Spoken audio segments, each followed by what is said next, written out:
Good evening sir. Sir एक question पूछना था सर। हाँ पूछो। सर वो मैं ये पूछ रहा था कि सर जब लायन को सर रैबिट को खा के ज़्यादा एनर्जी मिल सकती है तो फिर वो रैबिट को खाता क्यों नहीं? एनर्जी तो मिल सकती है लेकिन रैबिट को खाने से पर्पस सॉल्व नहीं होगा ना। उसकी डिमांड सर कितनी है, मेन पर्पस तो एनर्जी ही है ना। लेकिन जिस प्रपोर्शन में चाहिए वो भी तो इम्पोर्टेंट है ना।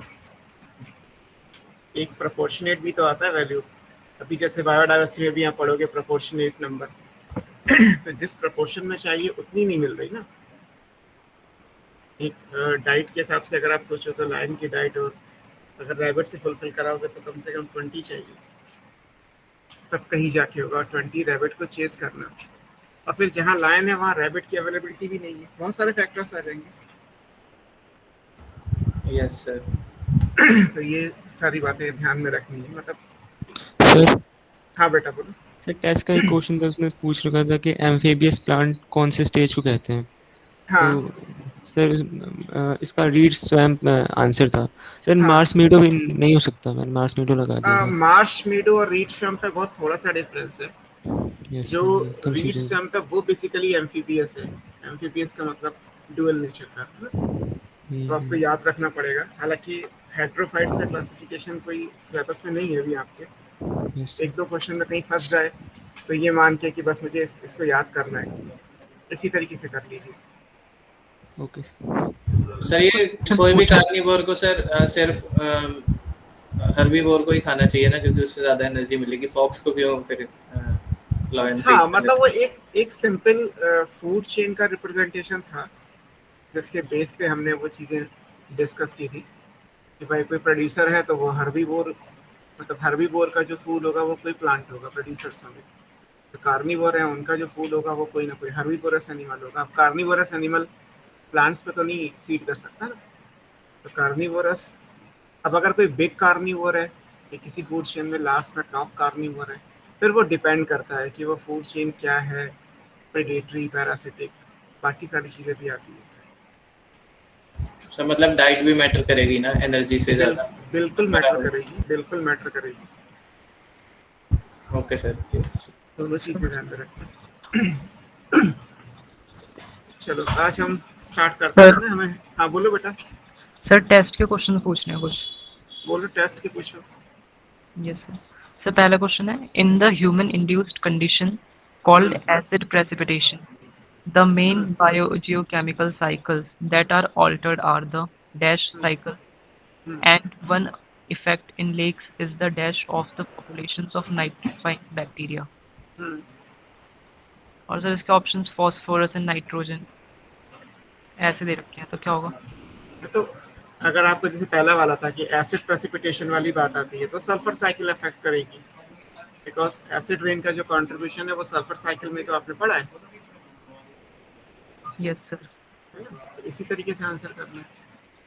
और सर इसमें population of nitrifying bacteria decrease क्यों होगी? नाइट्रीफाइंग बैक्टीरिया की पॉपुलेशन डिक्रीज होने का एसिड की वजह से ना। नाइट्रीफाइंग बैक्टीरिया काम कर रहे हैं न्यूट्रल पीएच पे।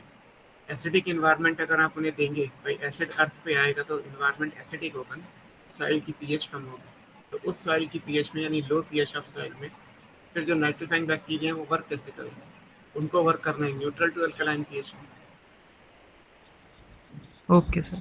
और सर दूसरा क्वेश्चन है, हाँ। First community appearing on the barren area is pioneer community which does not show. Sir इसका आंसर दे रखा है small biomass with high nutrient conservation. जो पॉइनियर कम्युनिटी, जैसे आपने लाइकेन पढ़ा था कि लाइकेन पॉइनियर कम्युनिटी है, या आपने फाइटोप्लैंक्टन पॉइनियर पढ़ा है, लेकिन अभी हम बैरन एरिया की बात करें तो लाइकेन है। तो लाइकेन में आप सोच के देखो तो लाइकेन का बायोमास क्या बहुत ज़्यादा है? नहीं होगा। स्टार्टिंग में जो भी प्लांट मटेरियल आएगा किसी बैरन लैंड पे, अगर कोई ऑर्गेनिज्म आएगा सस्टेन करने के लिए, तो वो होगा जिसकी रिक्वायरमेंट बहुत कम होगी। जिसकी रिक्वायरमेंट ज़्यादा होती है उसके लिए तो सब चीज़ें डेवलप स्टेट में चाहिए ना।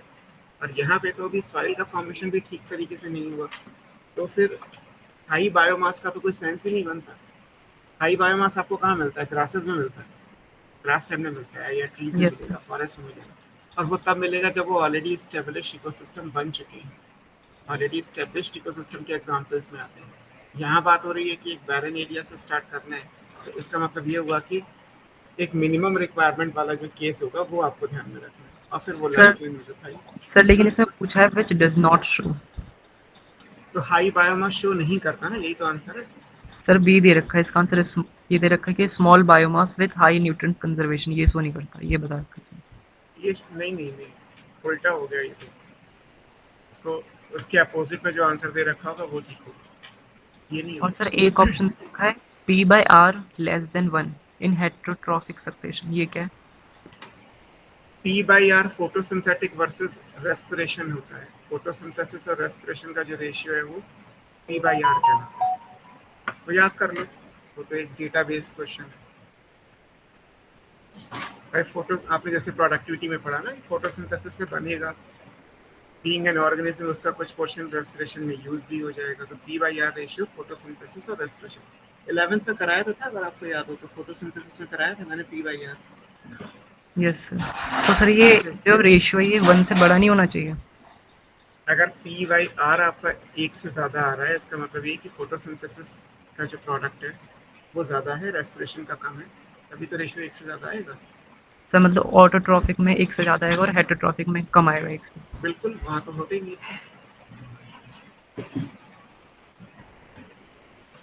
और sir important steps in the process of decomposition are,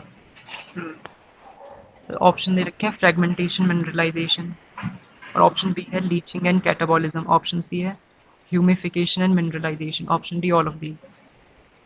तो स्टेप्स के हिसाब से तो ये सारे ठीक है, फ्रेगमेंटेशन भी होना ज़रूरी है, ह्यूमिफिकेशन भी होना ज़रूरी है, मिनरलाइजेशन भी होना ज़रूरी है, और सपोर्ट करने के लिए कैटाबॉलिज्म और लीचिंग ये भी होना ज़रूरी है। सारा ही हो जाएगा। इसका आंसर सी दे रखा था, गलत सी में क्या है? सी में क्या दे रखा है? Sir humification and mineralisation. और ऊपर आंसर क्या था? ऊपर स्टेटमेंट क्या था? Important steps in the process of decomposition are. बस तो सारे ही आंसर ठीक हो जाएंगे, ऑल ऑफ द अबव ही हो जाना चाहिए। सर एनसीईआरटी में भी ये लिखा है कि इम्पोर्टेंट स्टेप्स सारे ही हैं। सारे ही होते हैं, आंसर ठीक कराना पड़ेगा। और सर एक क्वेश्चन है, which one is essential for the respiration as well as the photosynthesis? Option A rubisco, option B plastocyanin, ubiquinone या साइटोक्रोम। अब आप इस पे याद करो, फोटोसिंथेसिस और रेस्पिरेशन में दोनों में कॉमन क्या था? फोटोसिंथेसिस का जो ETS था और जो रेस्पिरेशन का ETS था, दोनों में कॉमन था साइटोक्रोम। फोटोसिंथेसिस में आपने साइटोक्रोम B6 और F पढ़ा हुआ है, और रेस्पिरेशन में तो B, C, C1, A, A3 5 अलग अलग पढ़े हैं। साइटोक्रोम दोनों में कॉमन है। सर हम रुबिस्को नहीं लिख सकते क्योंकि वो फोटो रेस्पिरेशन भी करवाता है, और वो तो आपसे फोटो रेस्पिरेशन थोड़ा पूछा गया है, आपसे तो रेस्पिरेशन पूछा गया है। आपसे पूछा गया कि फोटोसिंथेसिस और रेस्पिरेशन का कॉमन क्या है, तो दोनों में कॉमन है साइटोक्रोम, मेम्ब्रेन बाउंड प्रोटीन है। साइटोक्रोम दोनों में कॉमन है। साइटोक्रोम के टाइप अलग अलग हैं दोनों में, लेकिन ओवरऑल मॉलिक्यूल साइटोक्रोम का कॉमन है। Yes sir. और सर एक क्वेश्चन है, in the photosynthesis quick release of the electrons from water is stimulated by? Option A magnesium, option B copper, cadmium and magnesium. ये भी करा रखा है, मैग्नीज और क्लोरीन चाहिए फोटोलिसिस ऑफ वाटर के लिए, 11th में कराया है, कॉमन क्वेश्चन है। बिना मैग्नीज और क्लोरीन के फोटोलिसिस ऑफ वाटर नहीं होगा। सर मैंगनीज आएगा कहाँ से? क्लोरोफिल में तो मैग्नीशियम होता है। वो तो अलग से प्लांट एब्जॉर्ब करेगा। फोटोलिसिस करने के लिए तो मैग्नीज और क्लोरीन चाहिए ना, बिना उनके फोटोलिसिस ऑफ वाटर नहीं हो सकता। Yes sir. और sir plug between pigment 1, photo pigment 1 and 2 कौन होता है? प्लग मतलब कॉमन देख लो आप, फोटो सिस्टम 1 और फोटो सिस्टम 2 में कॉमन कौन सा आ रहा है? आई थिंक शायद क्या दे रखा, प्लास्टोक्विनोन दे रखा होगा या प्लास्टोसाइनिन दे रखा है। हाँ, तो पीसी जो भी ऑप्शंस दे रखे हैं उनके अकॉर्डिंगली पीसी देख लो। लेकिन पीसी तो उसके पास जाता ही नहीं है, PS1 के पास। उसमें ये पूछा गया है कि प्लग का मतलब है दोनों को कनेक्ट करने के लिए कौन है, तो PS2 और PS1 दोनों को प्लग कौन करता है, दोनों को कनेक्ट कौन करता है? तो PS प्लास्टोसाइनिन, जहाँ पे आपने पढ़ा है कि प्लास्टोसाइनिन वो इलेक्ट्रॉन को ले रहा है जो PS2 से आ रहे हैं, और वो दे किसको रहा है? वो PS1 को दे रहा है। तो PS1 PS2 के बीच में जो प्लग करने का काम कर रहा है, जो जोड़ने का काम कर रहा है, कनेक्ट करने का काम कर रहा है, दैट मॉलिक्यूल इज प्लास्टोसाइनिन। इसलिए आंसर सर लेकिन पीसी जो है वो पहले तो साइटोक्रोम को देता है इलेक्ट्रॉन, फिर साइटोक्रोम PS2 को देता है। नहीं, अगर आप नॉन साइक्लिक बनाओगे तभी तो PS1 PS2 को प्लग करने की जरूरत पड़ेगी ना, साइक्लिक तो ना बनाना है आपको।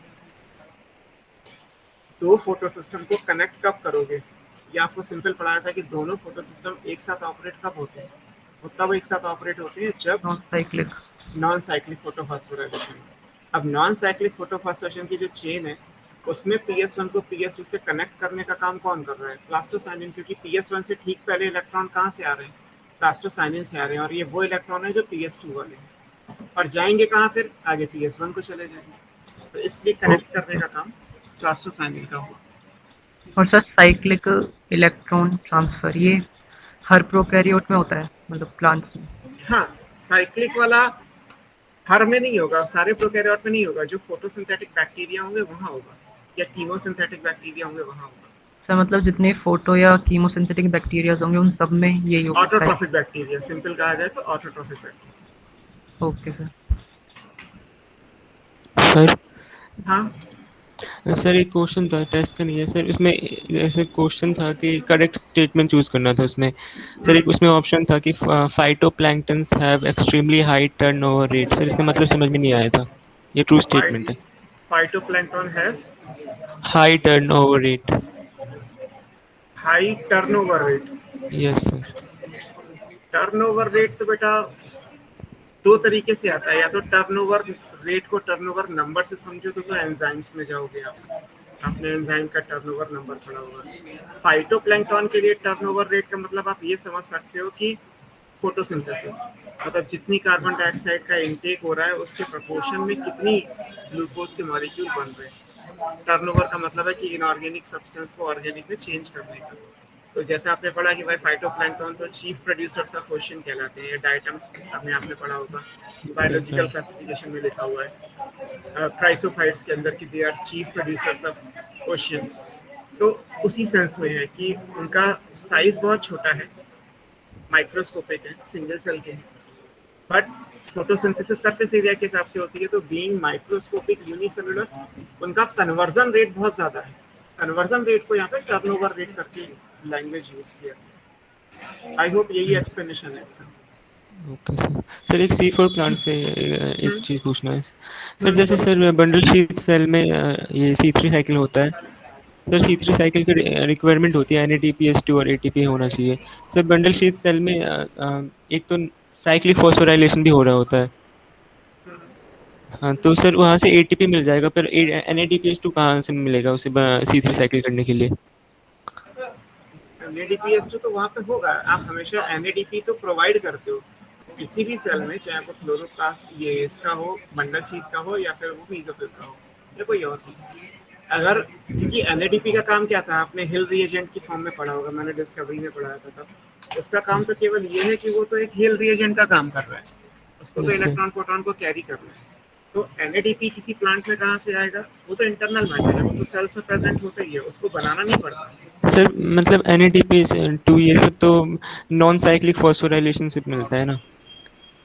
हाँ तो बंडल शीट सेल में नॉन साइक्लिक फॉस्फोराइलेशन होता नहीं, एक ग्रैनुल क्लोरोप्लास्ट होते हैं। हाँ ठीक है। तो NADPH2 कहाँ से आया बंडल शीट सेल में C3 साइकिल करने के लिए? C3 करने के लिए जो C3 साइकिल में NADPH2 तो वो है जो बना हुआ है during light reaction, during non cyclic. अब नॉन साइक्लिक हुआ है मेसोफिल में, तो वहीं से निकल के आएगा ट्रांसपोर्ट होके, जैसे आपने 4 मैलिक एसिड का रहा था। Yes sir. बस हाँ, सेम ट्रांसपोर्ट है, इंटरकनेक्टेड सेल्स हैं दोनों। ओके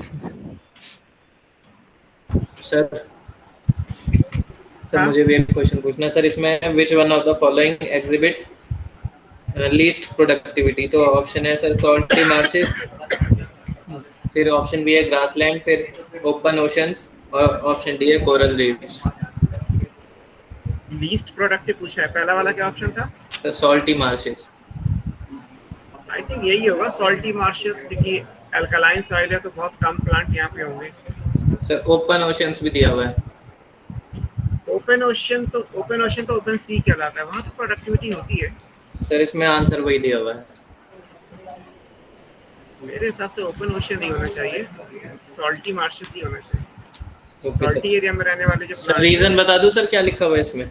हाँ सर इसमें लिखा है sir in oceans There are lots of nutrients, but no sufficient sunlight is available in deep areas. Hence, oceans have least productivity. Glass तो Grasslands are less productive ecosystem with annual productivity of 200 से 1000 gram per meter square. Maximum actually productivity coral reefs की. हाँ नहीं वो तो है, coral reef का तो कोई मतलब ही नहीं है।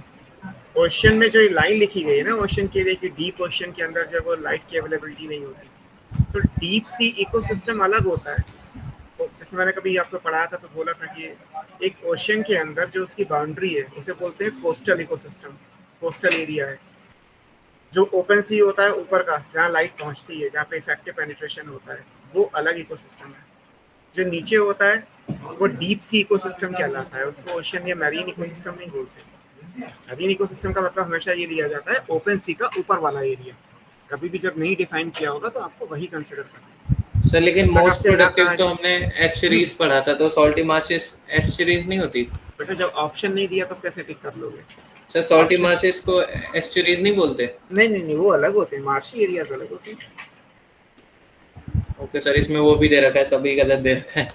हाँ तो उसमें डीप सी को अगर मान के करोगे तब तो ठीक हो जाएगा आंसर। फिर तो डीप सी के अंदर तो प्लांट्स होते ही नहीं है, वो तो इनकम्प्लीट इकोसिस्टम का एग्जांपल है।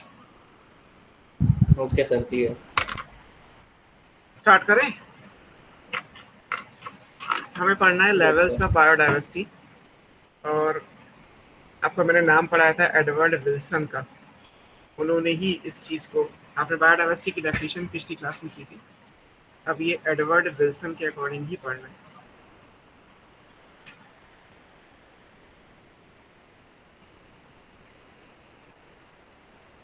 अकॉर्डिंग टू हिम बायोडाइवर्सिटी के 3 अलग अलग लेवल है। मैंने आपको बताया था। सबसे पहला हम बात करते हैं जेनेटिक बायोडाइवर्सिटी।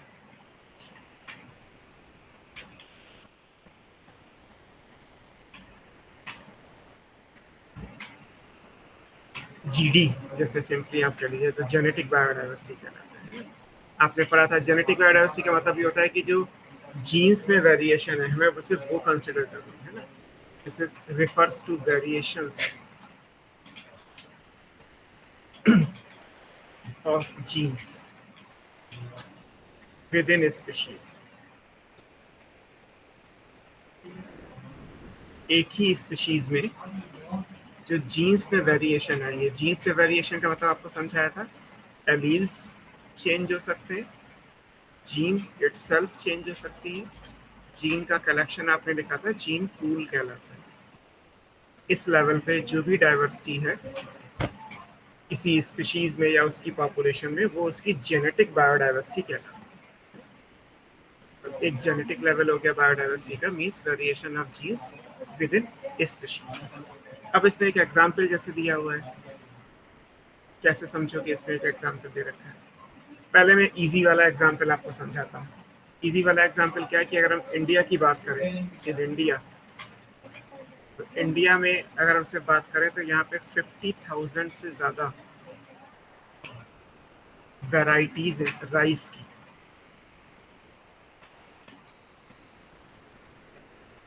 अब राइस तो एक ही प्लांट है। राइस क्या होता है? Oryza, Oryza sativa.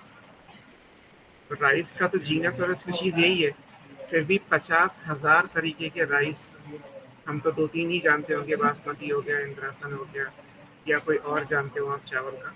50,000 से ज़्यादा वेराइटीज़ हैं, और ये रिकॉर्ड है, ऑन रिकॉर्ड है। मतलब इनका जो आप कह सकते हैं जो जर्म प्लाज्म का जो मटेरियल है वो हमारे पास स्टोर किया हुआ रखा हुआ है। तो अब क्यों ऐसा है? तो इसका मतलब जीन्स वेरिएबल होते होंगे। और आइजा सटाइवा तो एक ही प्लांट है, उस प्लांट के अंदर मान लीजिए 1000 जीन है।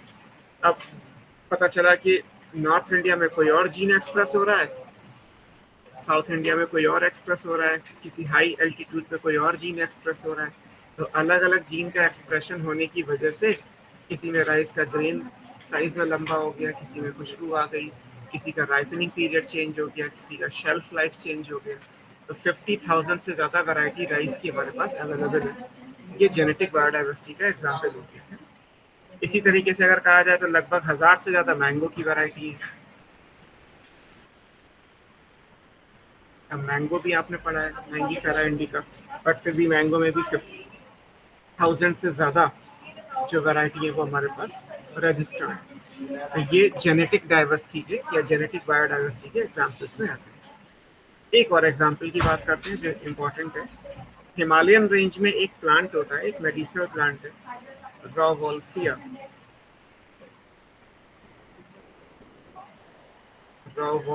वोमिटोरा। ये एक मेडिसिनल प्लांट है।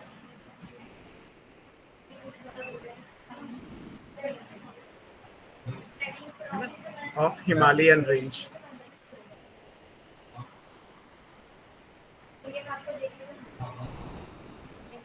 इससे एक सब्सटेंस मिलता है जिसे आप मेडिसिन कह लीजिए, एक ड्रग मिलती है, and that drug is called reserpine.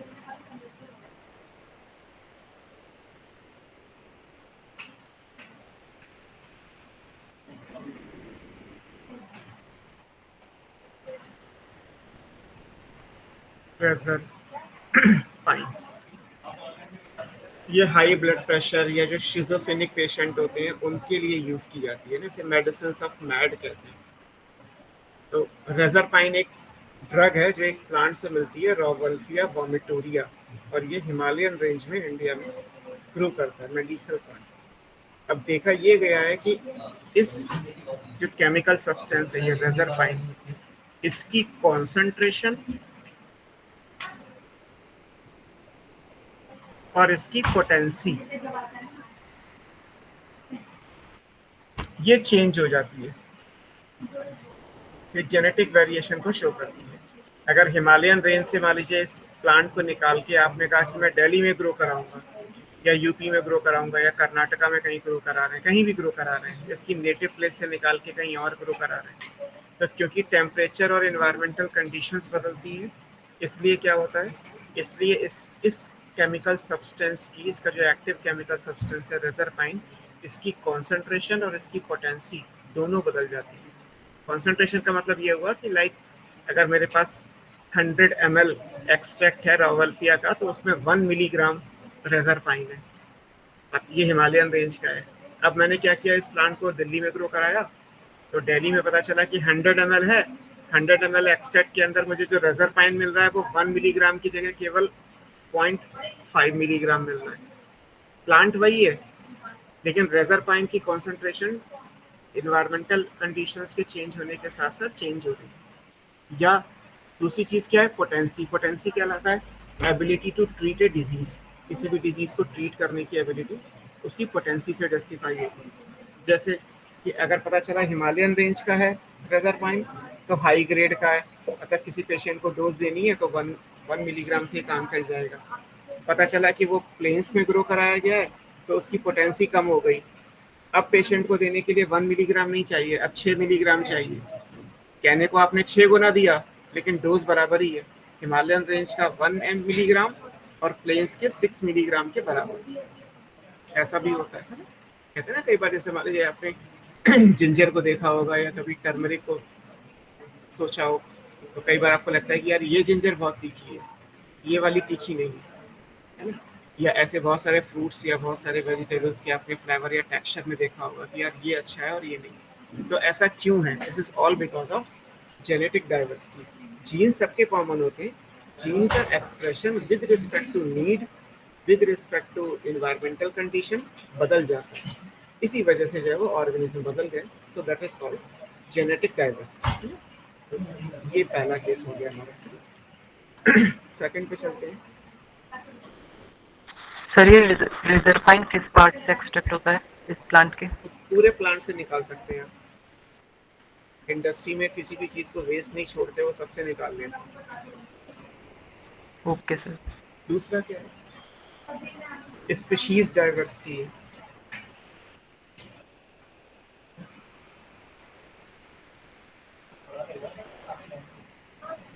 Species diversity का मतलब ये हुआ कि किसी भी एरिया के अंदर जो आप नंबर ऑफ स्पीशीज कहते हैं, है ना, total number of species with in area.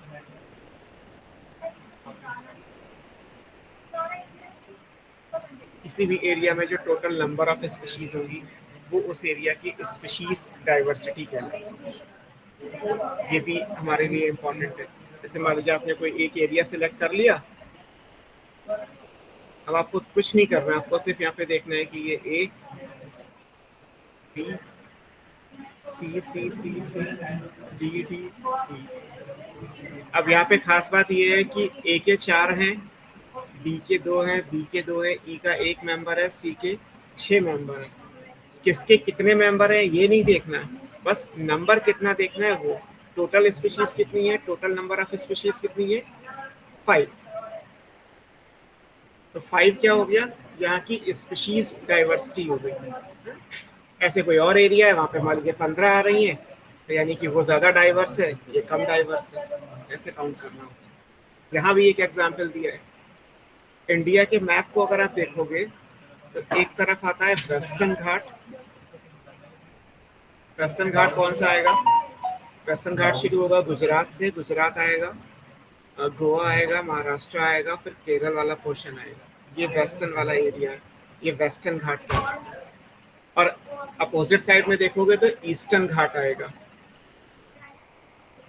Eastern घाट में क्या आएगा, ईस्टर्न घाट में आप नॉर्थ ईस्ट स्टेट ले लीजिए, वेस्ट बंगाल ले लीजिए, और कर्नाटका का थोड़ा सा एरिया आ जाएगा, वो हमारा ईस्टर्न घाट हो जाएगा। दोनों तरफ अगर आप देखोगे तो वेस्टर्न घाट के पास, अगर ज्योग्राफी का आइडिया है तो वेस्टर्न घाट के पास आपको अरेबियन सी मिलेगा, ईस्टर्न घाट के पास आपको बे ऑफ बंगाल मिलेगा। नीचे दोनों ही जगह इंडियन ओशियन आ रहा है, हिंद महासागर। तो घाट दोनों जगह हैं, दोनों ही जगह कोस्टल एरिया है, दोनों ही जगह मेरीन इकोसिस्टम का पार्ट आ रहा है। दोनों ही जगह हम जो ले रहे हैं वो है हमारे एम्फीबियन। दोनों ही जगह हमें जिस ग्रुप को स्टडी करना है वो ग्रुप क्या है, एम्फीबियंस।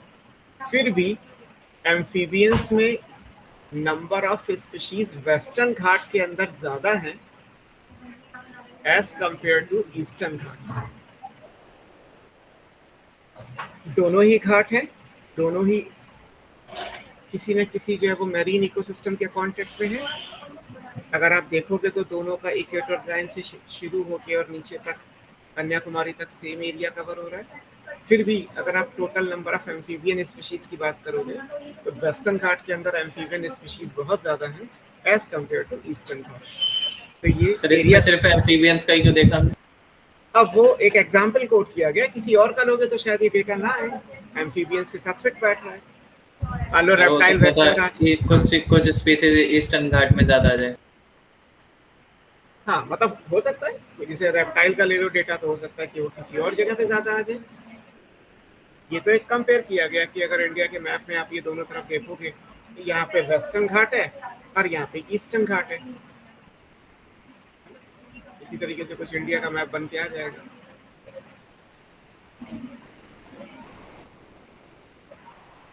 जैसे मान लीजिए ये इक्वेटोरियल लाइन आ जाएगी यहाँ पे, ट्रॉपिकल बेल्ट। तो वेस्टर्न घाट ये है, यहाँ गुजरात आएगा, फिर महाराष्ट्र आएगा, फिर यहाँ केरल आएगा, यहाँ से ये नॉर्थ ईस्टर्न स्टेट एरिया आएगा, यहाँ वेस्ट बंगाल आ जाएगा, थोड़ा सा जो है वो यहाँ पे कर्नाटका तमिलनाडु का एरिया आ जाएगा। दोनों तरफ केवल देखना है एम्फीबियंस को। तो वेस्टर्न घाट के अंदर एम्फीबियंस ज्यादा है एज कंपेयर टू ईस्टर्न घाट। ये स्पीशीज डाइवर्सिटी का डेटा हो गया है। नेक्स्ट क्या है, थर्ड। और आगे जितना भी चैप्टर आएगा उसमें हम यही क्राइटेरिया यूज करेंगे, सिर्फ नंबर ऑफ स्पीशीज, बिकॉज वो इजीएस्ट क्राइटेरिया है। तीसरा क्या लाता है, इकोलॉजिकल या कम्युनिटी डाइवर्सिटी।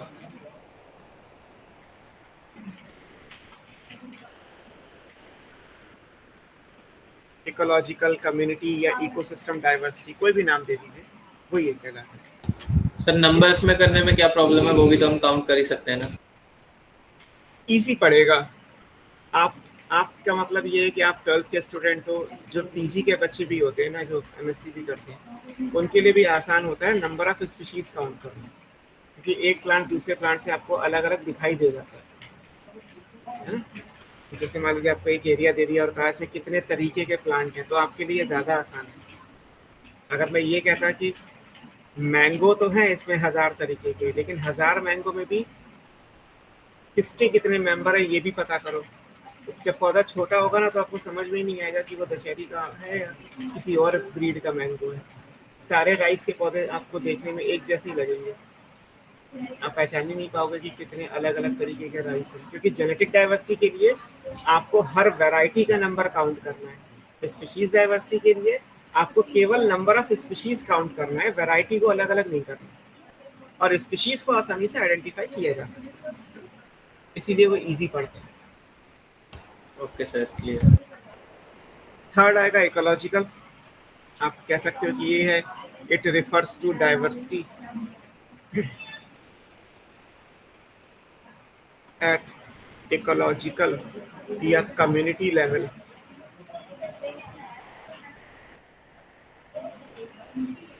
इकोलॉजिकल या कम्युनिटी या इकोसिस्टम के लेवल पे आप ले सकते हो, है ना, अलग अलग तरीके से ले सकते हो। जैसे आप मान लीजिए कोई एरिया ले लो, लाइक पूरा इंडिया ले लिया आपने। अगर हम सिर्फ इंडिया की बात करें तो यहाँ पे आपको बहुत सारी डाइवर्सिटी मिल जाएगी। इंडिया में डेजर्ट्स भी हैं, और डेजर्ट के प्लांट एनिमल स्पीशीज अलग होंगी। रेन फॉरेस्ट भी हैं, तो रेन फॉरेस्ट की डाइवर्सिटी बिल्कुल अलग निकल के आ जाएगी। कोरल रीफ भी हैं, मैनग्रोव्स भी हैं।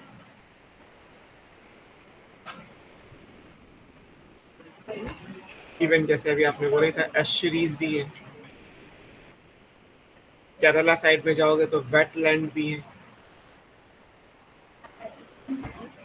बहुत सारी है। और इसके अलावा भी आपको है, अगर हाई हिली एरिया पे जाओगे तो आपको पढ़ाया था मैंने, अल्पाइन मीडोज भी होते हैं, अल्पाइन भी।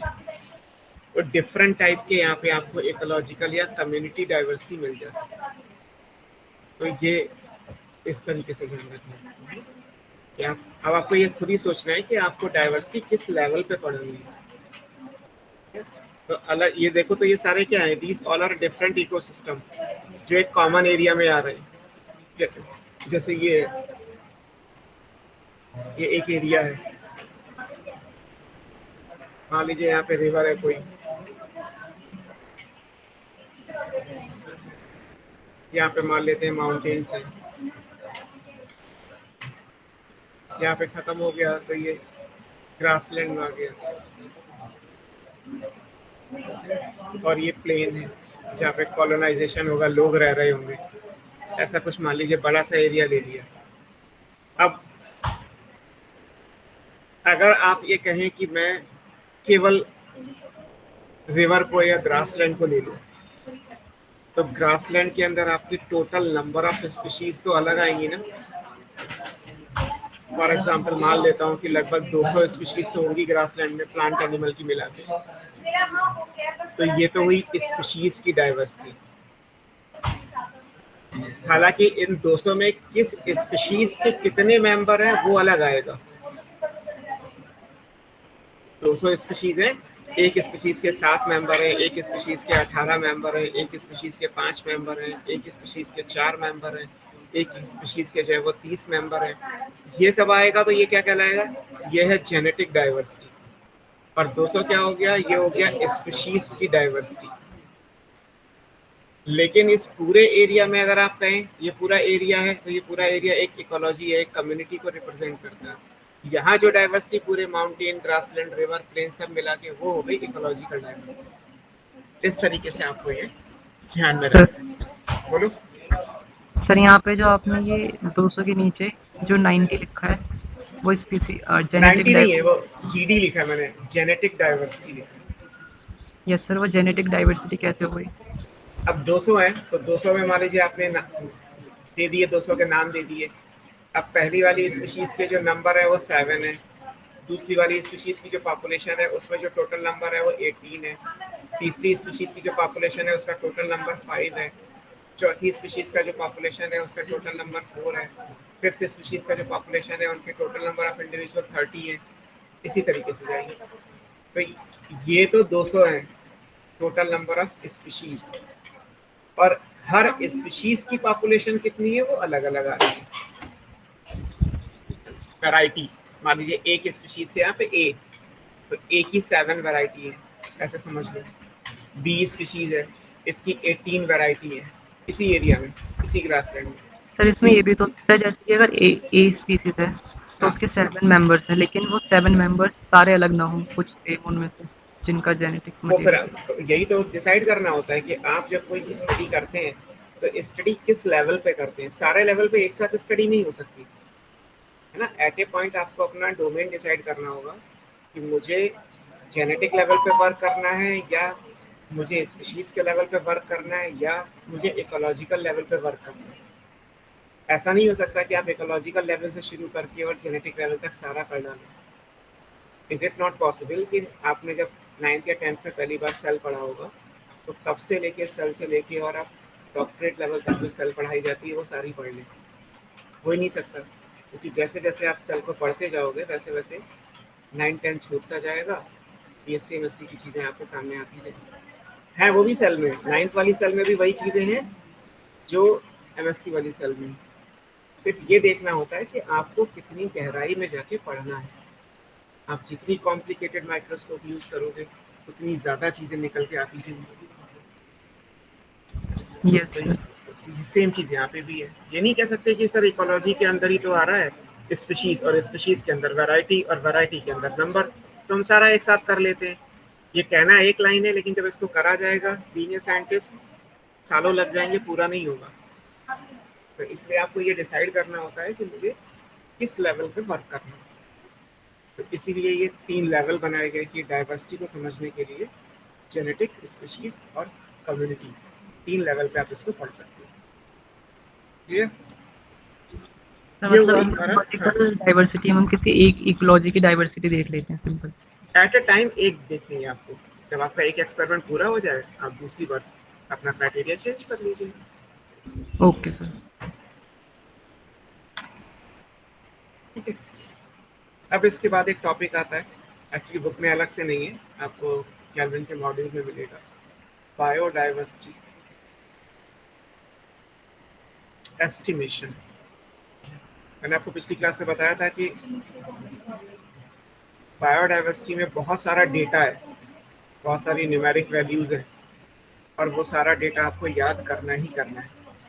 तो वो सारा डेटा एक जगह पे कलेक्ट करके आपके कैल्विन के मॉड्यूल में दिया गया है, सो दैट आपको एक ही साथ चीज़ें मिल जाए। तो हम पहले बायोडाइवर्सिटी का एस्टिमेशन की बात कर रहे हैं। एस्टिमेशन इसलिए कहा जाता है बिकॉज कोई भी साइंटिस्ट इस चीज़ के लिए श्योर नहीं है 100% कि टोटल नंबर ऑफ इंडिविजुअल या टोटल नंबर ऑफ स्पीशीज अर्थ पे इतनी होंगी। कम भी हो सकती हैं, ज़्यादा भी हो सकती हैं। पूरी अर्थ को अभी स्टडी नहीं किया गया है, इसलिए ये एस्टिमेटेड डेटा ही कहलाता है ना। It's not accurate, it's all about mathematical calculation. किसके अकॉर्डिंग है? रॉबर्ट मे, इनका नाम याद रखना है। 2002 एनसीईआरटी में जो डेटा आप पढ़ेंगे वो 2002 का डेटा है। चेंज होना चाहिए सर ये इन्होंने 2002 में दिया था। हाँ, बायोडाइवर्सिटी का डेटा हर 10 साल पे आता है, तो जो 2000 तक का डेटा था वो 2002 में प्रिंट हुआ। फिर 2010 का डेटा 2012 में आना था, लेकिन एनसीईआरटी ने चेंज नहीं किया। 2020 का डेटा 2022 में आना चाहिए। 22 तो जब आएगा तब देखा जाएगा। अभी आपके लिए 2002 का ही डेटा आप पढ़ा, मतलब आज से लगभग 20 साल पहले का डेटा आप एनसीईआरटी में जो दिया है वो पढ़ा, इसलिए ये ईयर याद रखना है। क्या कहता है ये डेटा? रॉबर्ट में नाम है ना सर? हाँ, रॉबर्ट मे ना, हाँ ये साइंटिस्ट का नाम है, रॉबर्ट मे। डेटा क्या है? जो पहला पॉइंट क्या है? ग्लोबल, मतलब पूरे अर्थ का। स्पीशीज डाइवर्सिटी मतलब टोटल नंबर ऑफ स्पीशीज, जो एस्टिमेटेड है, कैलकुलेटिव नॉट श्योर, वो कितनी है? ये अप्रोक्सीमेटली 7 मिलियन है। मतलब 7 मिलियन स्पीशीज पूरे अर्थ पे होंगी, ऐसा रॉबर्ट मे ने 2002 में कहा था, एस्टिमेट किया था किसी मॉडल को यूज करके। इसमें से अगर हम ये कहें कि जो नोन है, नोन का मतलब होता है डिस्क्राइब, ये तो एस्टिमेटेड हो गया। जो नोन स्पीशीज डाइवर्सिटी है, नोन का मतलब है डिस्क्राइब। यहाँ पे डिस्क्राइब का मतलब है हैविंग ए वैलिड क्लासिफिकेशन, जिसका नाम पता आपको पता है कि वो 5 किंगडम में किस में आती है, और उसका kingdom, phylum, division, class, order, family, genus, species क्या है, इसको बोलते हैं नोन या डिस्क्राइब्ड स्पीशीज। ये कितनी है? ये 1.5 से 1.7 मिलियन है।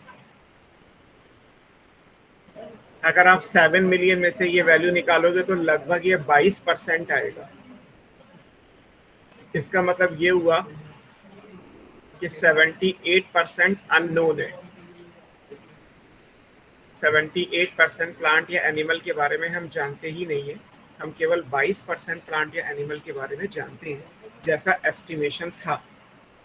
और जानने में नंबर कितना आ रहा है? 1.5 to 1.7 मिलियन स्पीशीज है। यहाँ पे एक नाम आएगा, अभी हम आगे भी पढ़ेंगे, IUCN 2004। IUCN फुल फॉर्म आगे कई बार आएगी, अभी हम बाद में देख लेंगे। International union for conservation of nature and natural resources. तो इस चैप्टर में 3-4 बार ये नाम मिल जाएगा। तो IUCN 2004 के अकॉर्डिंगली ये था कि जो नोन स्पीशीज हैं, जिनके बारे में हमें पूरा क्लासिफिकेशन पता है, पूरा डिस्क्रिप्शन पता है, वो एस्टिमेटेड डाइवर्सिटी का लगभग 22% ही है, यानी लगभग इतना निकल गया। इसको भी अगर आप अलग अलग करोगे तो इसमें से अप्रॉक्सीमेटली 1.2 मिलियन एनिमल स्पीशीज है और 0.5 मिलियन प्लांट स्पीशीज है।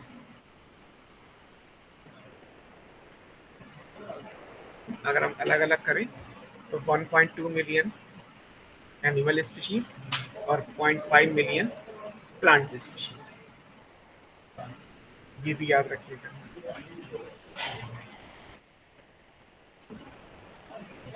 इस 1.2 मिलियन एनिमल स्पीशीज का 70% केवल इंसेक्ट्स हैं, मतलब मोस्ट डाइवर्स ग्रुप। नीट में क्वेश्चन पूछा गया which of the following is most diverse group, तो आंसर क्या है? इंसेक्ट्स। इंसेक्ट्स में बायोडाइवर्सिटी सबसे ज़्यादा है, मतलब 1.2 मिलियन में से 70% से ज़्यादा जो है वो केवल इंसेक्ट्स ही है। और अगर आप टेक्निकली समझेंगे इस बात को तो इंसेक्टा क्लास है केवल फाइलम आर्थ्रोपोडा की। आपने टोटल 11 फाइलम पढ़े होंगे जूलॉजी में, एनिमल किंगडम में 11th में। आर्थ्रोपोडा फाइलम की 4 क्लासेस है, 4 में से केवल एक क्लास इंसेक्टा है जो पूरे एनिमल का 70% शेयर होल्ड करती है डाइवर्सिटी के पॉइंट ऑफ व्यू से अगर बात की जाए तो। इसी तरीके से प्लांट में नियरली 47% फंगी हैं और लगभग इतने ही एंजियोस्पर्म हैं। इन दोनों में ये ज्यादा है तो फंगी पहली रैंक पे आएगा, एंजियोस्पर्म सेकंड में। अगर दोनों में से एक चूज करना हो तो राइट आंसर फंगी आएगा। और बायोडाइवर्सिटी के क्वेश्चंस के लिए fungi is not the separate kingdom, fungi को प्लांट में इंक्लूड किया गया। जबकि 11th में जब आपने टैक्सोनॉमी पढ़ा था तब रिपीट कर दीजिएगा, आपने अभी क्या बोला? ओके, फिर से सुनो। 11th में आपने पढ़ा था कि फंगी एक अलग किंगडम है और प्लांट एक अलग किंगडम है, याद है? Monera, protista, fungi, Plantae, animalia. आपने 5 किंगडम क्लासिफिकेशन पढ़ा। तो जब तक क्लासिफिकेशन के क्वेश्चन आप करोगे, एग्जाम में कोई क्वेश्चन बायोलॉजिकल क्लासिफिकेशन का आता है तो फंगी एक सेपरेट किंगडम है, फंगी और प्लांट अलग अलग है। जब क्वेश्चन बायोडाइवर्सिटी का आएगा तो फंगी को प्लांट किंगडम में इंक्लूड किया गया, फंगी को प्लांट स्पीशीज के अंदर रखा गया है। तो फंगी और एल्गी, ब्रायो, टेरिडो, जिम्नो, एंजियो 6 ग्रुप हो जाएंगे। वैसे आपने प्लांट किंगडम में 5 पढ़े होंगे क्योंकि फंगी तो अलग है, लेकिन यहाँ पे फंगी और एंजियोस्पर्म दोनों बराबर शेयर होल्ड करते हैं। 0.5 मिलियन में से अगर आप निकालोगे तो इस 0.5 मिलियन में से 47% फंगी है और लगभग 47% एंजियोस्पर्म। अगर दोनों में से आपसे कहा जाए कि मोस्ट डाइवर्स ग्रुप कौन सा है तो आंसर आपको फंगी करना है। Fungi is better answer. जो एग्जैक्ट डेटा है उसमें फंगी का वेटेज थोड़ा सा ज्यादा है, ये याद रखना है आपको। सर हाँ, फिर ये मोनरा और प्रोटिस्टा को भी नहीं लिया नॉन स्पीसीज में? अभी हम आते हैं उस पर भी। प्रोटिस्टा को लिया गया है, मोनेरा को नहीं लिया गया है ना। यहाँ पे एक लाइन है अभी आएगी, नो एस्टिमेशन फॉर प्रोकैरियोट। क्योंकि बैक्टीरिया इतनी जल्दी अपने आप को चेंज करता है कि जब तक आप उसको नंबर में काउंट करोगे, आज आपने कहा कि सर मेरे पास 20,000 बैक्टीरिया स्पीशीज है, पता चला कल तक वो 20,000 की जगह 21,400 हो गए, 24 घंटे के अंदर 1400 स्पीशीज बढ़ गई। क्योंकि प्रोकैरियोट्स यानी बैक्टीरिया में बहुत जल्दी स्ट्रेन चेंज होते हैं, तो उनका जीनोम बहुत जल्दी चेंज होता है, सो दैट्स वाई उनका एस्टिमेशन बायोडाइवर्सिटी में नहीं किया गया। तो सर जितना पता है उतना तो लिख ही सकते हैं ना। तो फायदा क्या, डेटा तो निकलेगा ही नहीं। पुराने क्लासिफिकेशन में बायोलॉजी के 2 पार्ट थे, जूलॉजी और बॉटनी, अब नहीं है। अब सारे माइक्रोब को अलग कर दिया गया। अब बायोलॉजी के 3 पार्ट हैं, जूलॉजी, बॉटनी एंड माइक्रोबायोलॉजी, क्योंकि माइक्रोब्स के साथ डील करने में 50 तरीके के झंझट हैं, तो इसलिए उनकी ब्रांच को ही अलग कर दिया गया। उनका क्लासिफिकेशन करने का तरीका भी अलग है, उनको पढ़ना या उनको काउंट करने का तरीका भी अलग है, उनको स्टोर करने के मेथड्स भी अलग है, बिल्कुल अलग है। तो प्लांट और एनिमल से हटा के हम बैक्टीरिया और माइक्रो वायरस हो गए, बैक्टीरिया हो गए, साइनो बैक्टीरिया हो गए, इन सबको हम अलग तरीके से डील करते हैं। उसका बायोडाइवर्सिटी से कोई मतलब नहीं। उनकी डाइवर्सिटी होती है लेकिन वो अलग है, वो माइक्रोबियल डाइवर्सिटी कहलाती है, उसको हम बायोडाइवर्सिटी नहीं बोलते। ठीक है, यस एक तो ये बात हो गई।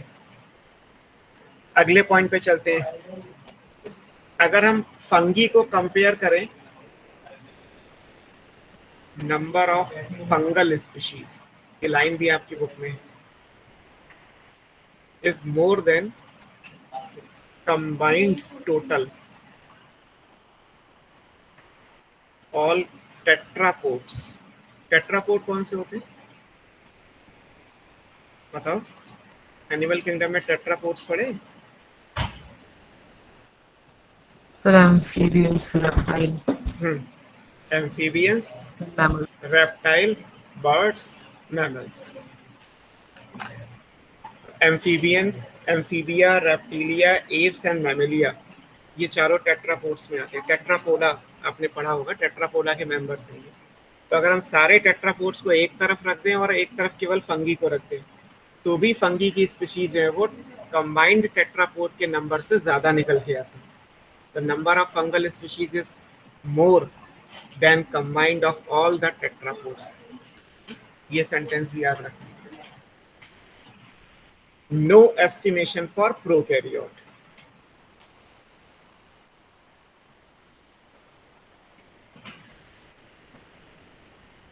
प्रोकैरियोट की कोई बात नहीं करनी।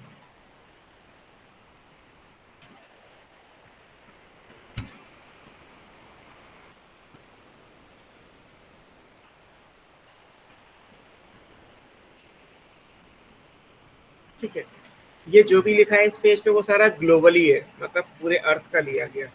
अब थोड़ा सा डेटा इंडिया को लेके देख लेते हैं, इंडिया में क्या क्या खास बात है।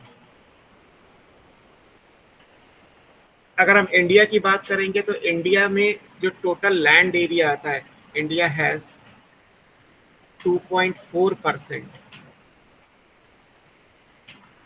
Of total land area. पूरी अर्थ पे जितनी लैंड है, जितना टेरेस्ट्रियल एरिया है, उसका 2.4% इंडिया में आता है।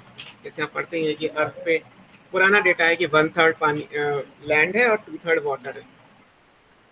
अब ये डेटा चेंज हो गया है, लेकिन फिर भी अभी हम यही मान लेते हैं। तो जितना भी अर्थ पे टोटल टेरेस्ट्रियल एरिया है, लैंड एरिया है, उसका 2.4% लैंड एरिया इंडिया के पास आता है। लेकिन टोटल लैंड एरिया में है कितना? 2.4, बट इसमें जो डाइवर्सिटी है वर्ल्ड की वो 8.1% आती है।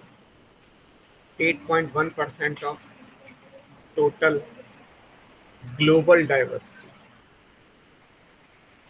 कहने को हमारे पास लैंड कम है, लेकिन हमारे पास टोटल नंबर ऑफ स्पीशीज अगर देखा जाए तो 8.1% शेयर इंडिया के पास है।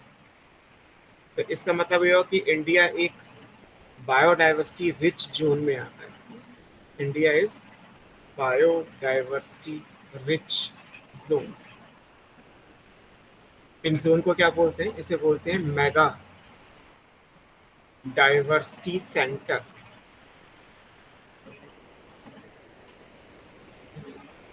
पूरे वर्ल्ड में 12 हैं,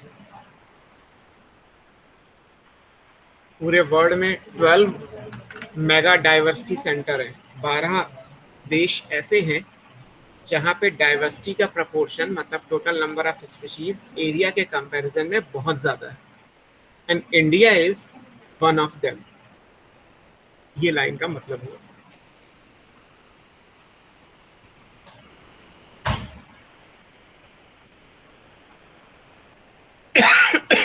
ठीक है, यस सर। अब डेटा पे चलते हैं। डेटा के हिसाब से ये हुआ कि इंडिया में कितनी कितनी चीज़ें हैं। लगभग 45,000 प्लांट स्पीशीज हैं,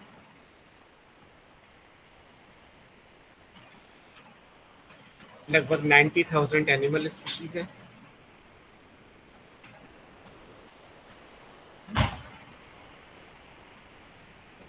लगभग, ये सारा लगभग में ही है ना, 1 lakh plants, more than 3 lakh animals yet to be discovered। ये भी डिस्कवर एंड डिस्क्राइब होना बाकी है।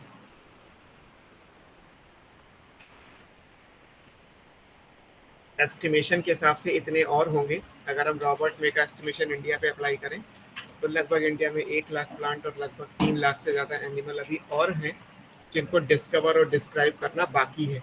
इनको हम डिस्क्राइब कर चुके हैं, 45,000 प्लांट और 90,000 एनिमल स्पीशीज हम कर चुके हैं। हर साल लगभग 15,000 स्पीशीज नई डिस्कवर हो जाती है, 15,000 स्पीशीज न्यूली डिस्कवर्ड।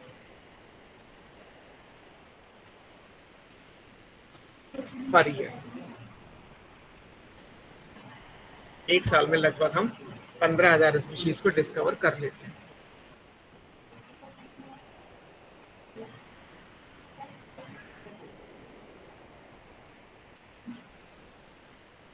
और आगे जाएंगे तो ये डेटा भी मिलेगा आपको। लगभग 20,000 स्पीशीज आंट्स की, 20,000 स्पीशीज केवल आंट्स की है। 3 लाख स्पीशीज बीटल्स की है जो इंसेक्ट्स हैं। 28,000 फिशेस की स्पीशीज है। 20,000 ऑर्किड्स है।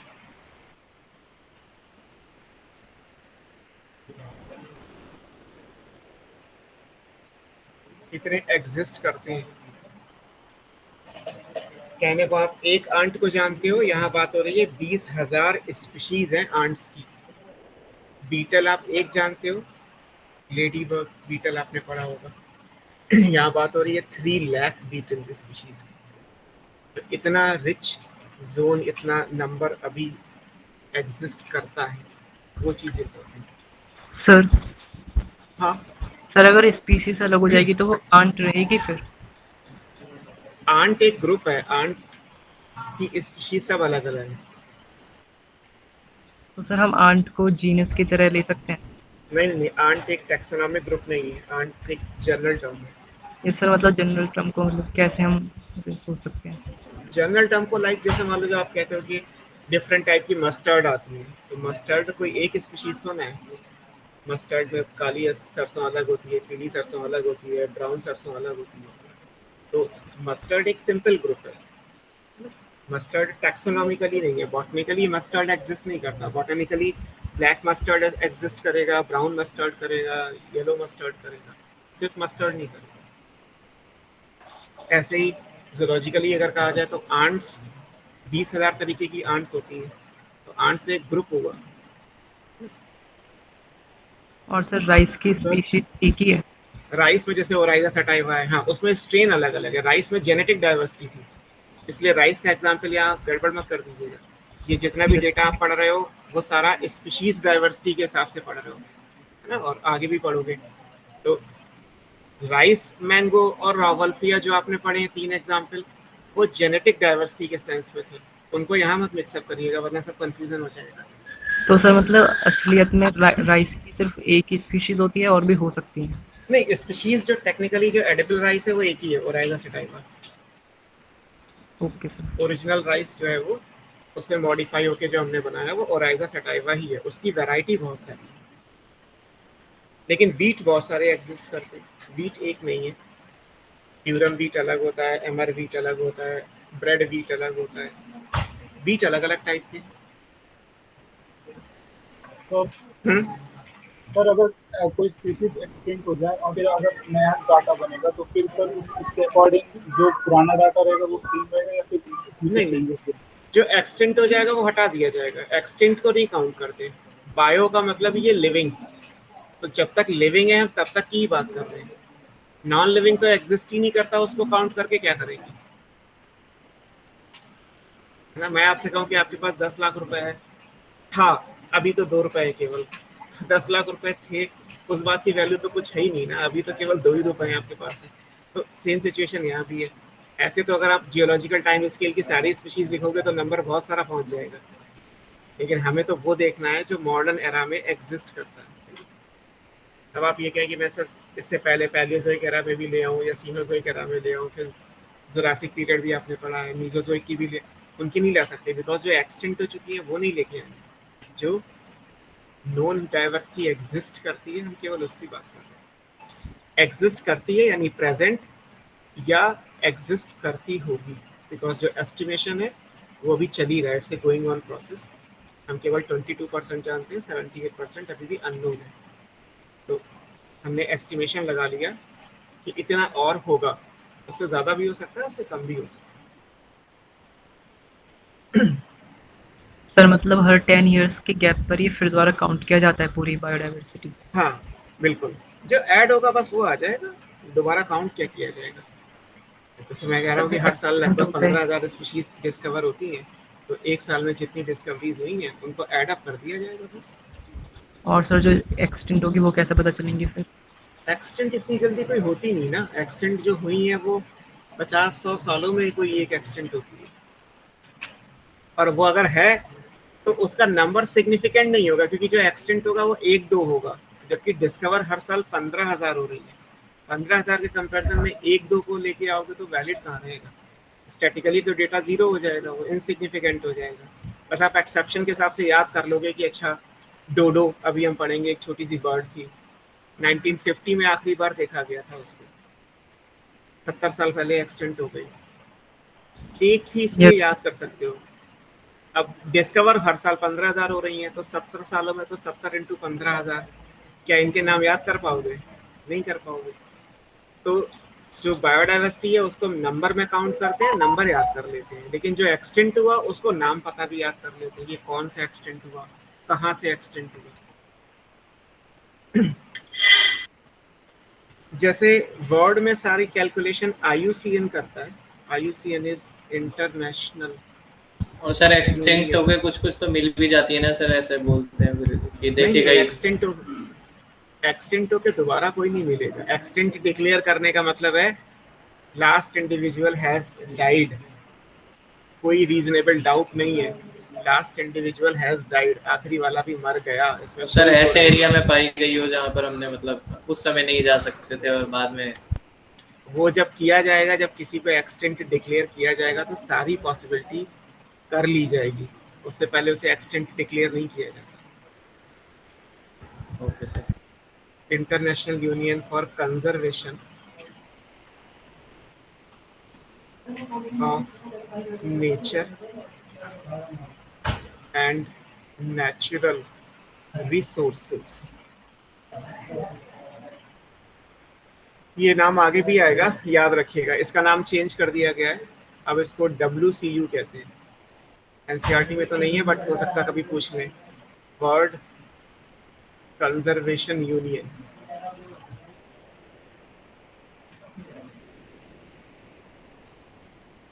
पूरे वर्ल्ड में जो बायोडाइवर्सिटी की कैलकुलेशन है वो IUCN के अकॉर्डिंग होती है। IUCN का काम ही है बायोडाइवर्सिटी की कैलकुलेशन करना और जो भी उससे रिलेटेड स्टडीज हैं उन्हें कंप्लीट करना। इंडिया में ये काम करता है WII, this is wild life institute of India.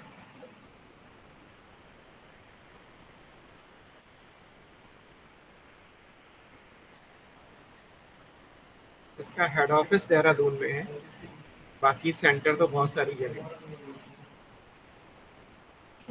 WII wild life institute of India. अब WII ने क्या किया है, इन्होंने इंडिया को 10 बायो जियोग्राफिकल एरिया में डिवाइड किया है। Divides India into, sir WII करता क्या? ये सारी स्टडी जो बायोडाइवर्सिटी की है वो इंडिया में करता है। ओके। ये हमारा अपना ऑर्गेनाइजेशन है, पूरे वर्ल्ड में जो करता है वो IUCN करता है। 10 bio geographical areas, 10 bio geographical areas.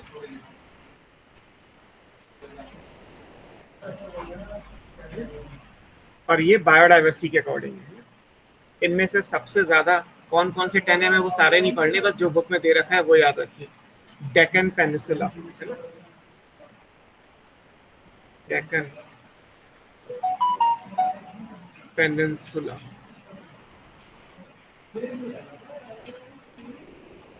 सबसे ज्यादा बायोडाइवर्सिटी इस एरिया में आती है, 42%। इंडिया में जितनी भी बायोडाइवर्सिटी है उसका 42% केवल इस एरिया में आता है, डेक्कन पेनिसुला। डेक्कन पेनिसुला कहाँ मिलेगा आपको? ये मिलेगा आपको थोड़ा सा आंध्र आएगा, बाकी कर्नाटका और तमिलनाडु का सबसे ज़्यादा पोर्शन आएगा, थोड़ा सा केरला का आएगा। वो पूरी नीचे की जो साउथ वाली बेल्ट है उसे डेक्कन पेनिसुला बायोडाइवर्सिटी के हिसाब से बोलते हैं। और इंडिया में जितनी भी बायोडाइवर्सिटी है उसका 42% केवल इस एरिया में है, इसलिए आपको याद रखना है। दूसरा, नॉर्थ ईस्ट। सर ये किन स्टेट्स में आता है ये भी याद रखना है? देखो NCERT में तो ऐसा कुछ दिया नहीं है, बट कई बार ये होता है ना कि क्वेश्चन बाहर से फंस जाए तो अलग बात है, तो इसलिए मैंने आपको समझा दिया कि डेक्कन पेनिसुला आपको कहाँ मिलेगा। कहीं कर्नाटका और तमिलनाडु दे दिया ऑप्शन क्वेश्चन में, डेक्कन पेनिसुला की जगह। बस इतना ही, कर्नाटका तमिलनाडु याद कर लो, इसी से काम चलेगा। नॉर्थ ईस्ट तो जानते ही होंगे, north east Himalaya. North east का मतलब है जम्मू कश्मीर से लेके और नॉर्थ ईस्ट स्टेट में लास्ट में जो आएगा वो नागालैंड, त्रिपुरा, मिजोरम, वहाँ तक का पूरा जो एरिया है वो नॉर्थ ईस्ट कहलाता है। नॉर्थ ईस्ट में 5.2% बायोडाइवर्सिटी है।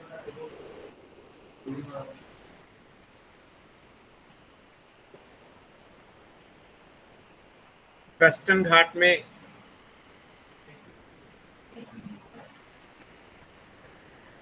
4% है।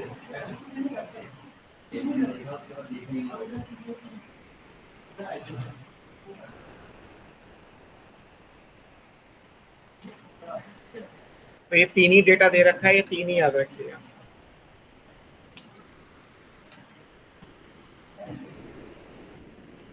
मतलब WII ने क्या किया कि WII ने बेसिकली ये किया कि पूरे इंडिया में जितना भी टेरेस्ट्रियल जो लैंड एरिया था उसमें ये देखा कि किस एरिया में सबसे ज्यादा नंबर ऑफ स्पीशीज है। तो उसमें सबसे पहला रैंक आया डेक्कन पेनिसुला का। जो इंडिया का जो टोटल एरिया है उसका 42% एरिया कवर करता है और उसमें नंबर ऑफ स्पीशीज सबसे ज्यादा है। उसके बाद आता है नॉर्थ ईस्ट। नॉर्थ ईस्ट में एरिया बहुत ज्यादा है लेकिन नंबर कम क्यों आ रहा है? क्योंकि नॉर्थ ईस्ट तो फ्रोजन होगा, स्नो कवर्ड माउंटेन होंगे, वहाँ पे तो बायोडाइवर्सिटी नहीं मिलेगी ना आपको। इसीलिए तो साउथ का वेदर सबसे अच्छा है, प्लेजेंट, न बारिश न जाड़ा न गर्मी न बरसात, कुछ नहीं होता हर टाइम। कर्नाटका, बैंगलोर, हैदराबाद सबका मौसम लगभग एक जैसा ही रहता है। तो ये वेस्टर्न घाट्स वाला भी तो एरिया वही वाला एरिया जो डेक्कन पेनिसुला का है? नहीं, वेस्टर्न घाट तो इधर आओगे, गुजरात और महाराष्ट्र वाला। वो ये सर वो ईस्टर्न घाट हो गया।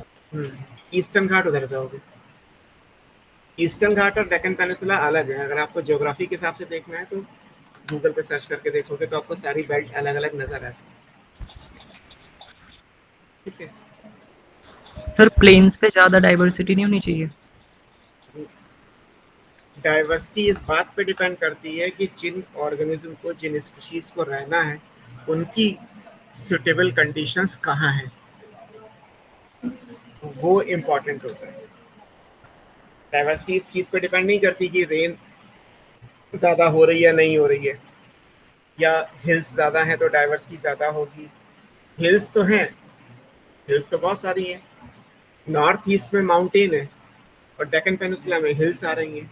नॉर्थ ईस्ट के माउंटेन पे स्नोफॉल बहुत होता है, डेक्कन पेनिनसुला में स्नोफॉल होता ही नहीं, बारिश होती है और मौसम हमेशा प्लेजेंट रहता है।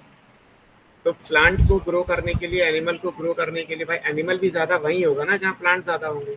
किसी भी हर्बीवोर को जिंदा रहने के लिए प्रोड्यूसर्स चाहिए, और फिर जहाँ हर्बीवोर होंगे वहाँ ऑब्वियस सी बात है कार्निवोर भी होंगे।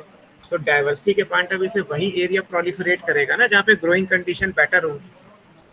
सर लेकिन जो प्लेन्स होते हैं वहाँ पे तो डेक्कन पेनिनसुला से भी अच्छी कंडीशंस होती हैं। इतनी कौन सा प्लेन? दिल्ली का प्लेन तो 0 फीट है। Northern plane. नदर्न प्लेन कहाँ आएगा? नदर्न प्लेन में तो एरिया कम हो जाएगा ना, नदर्न प्लेन नहीं आएगा।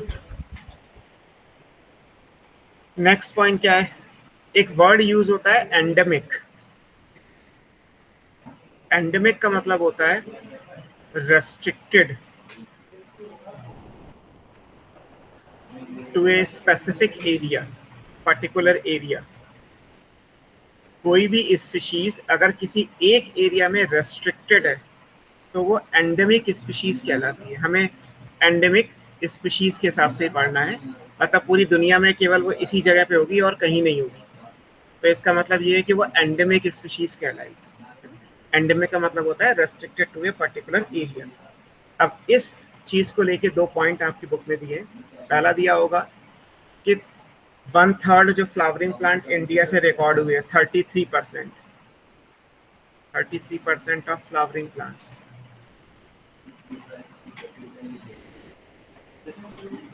recorded from India are endemic to our country। वो केवल हमारे यहाँ होते हैं और कहीं नहीं होते। अगर बाई चांस कल को इंडिया से एक्सटेंट हुए तो इसका मतलब है पूरी दुनिया से एक्सटेंट हो गए, क्योंकि ये वाले प्लांट और कहीं नहीं मिलेंगे।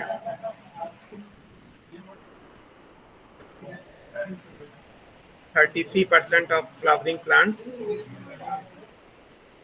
recorded from India are endemic to our country। ऐसा सेंटेंस कुछ बना हुआ है। और दूसरा पॉइंट इसमें ये है, बोटेनिकल गार्डन्स में तो होंगे ना?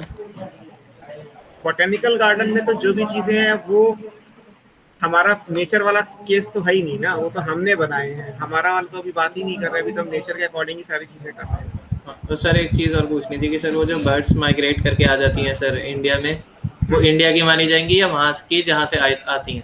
जहाँ से आती है वहीं की मानी जाती है, क्योंकि माइग्रेशन टेम्परेरी हुआ उनका। अगर माइग्रेशन परमानेंट होता, यहाँ आ जाती तो वहाँ से हटा दी जाती, यहाँ जोड़ दी जाती। लेकिन सर रह तो दोनों जगह रही है ना, अलग अलग मौसम में। तो केवल कुछ टाइम के लिए हमारे पास आ रही है, मैक्सिमम टाइम तो उनका नेटिव हैबिट में ही हो रहा है ना। अगर 2 महीने के लिए कोई इंडिया में आ रहा है तो 10 महीने तो अपने नेटिव प्लेस में रह रहा है ना। आप 2 महीने के लिए अगर हिल्स पे घूमने जा रहे हो, गर्मियाँ हो रही है, तो इसका मतलब ये तो ना कि आप हिमाचल गए तो हिमाचल के सिटीजनशिप हो गई, रहेगी तो दिल्ली की ना। सर अगर कोई 6 महीने आ रही हो और 6 महीने अपने कंट्री में रह रही हो, ऐसा तो होता ही नहीं है, क्योंकि माइग्रेशन की एक कंडीशन थी कि स्ट्रेसफुल कंडीशंस हैं, इसीलिए उस जगह को छोड़ना है। जैसे ही स्ट्रेसफुल कंडीशन ओवर हो जाएंगी उस एरिया में वापस लौट के आना है। तो माइग्रेशन तो डिजास्टर तो आ ही सकता है ना? तो डिजास्टर तो अननेचुरल चीज हो गई है। डिजास्टर को तो आप बायोडाइवर्सिटी में तो ना काउंट करने लगे सर, लेकिन हो तो नेचुरली ही रही है। रेयर केस है, कितने डिजास्टर होते ही हैं। यस। और दूसरा लाइन इसमें एम्फीबियंस के लिए। हाँ बोलो सर। वर्ल्ड में 47% के करीब एंजियोस्पर्म की डाइवर्सिटी है, उसमें से 33% से भी ज़्यादा इंडिया में ही होगी।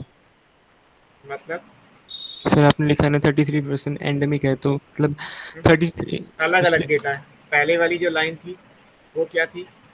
स्पीसी डाइवर्सिटी 47% है एंजियोस्पर्म की प्लांट में। देखो आपने पीछे क्या लिखा था? सर ये इंडिया की ओवरऑल डाइवर्सिटी में से 33% है ना? वो मैं बताता हूँ फिर से। आपने इस स्लाइड में आपने क्या लिखा है? 45,000 प्लांट स्पीशीज है, यही तो लिखा है। Yes sir. इसी को तो बोल लो। प्लांट का मतलब क्या हुआ?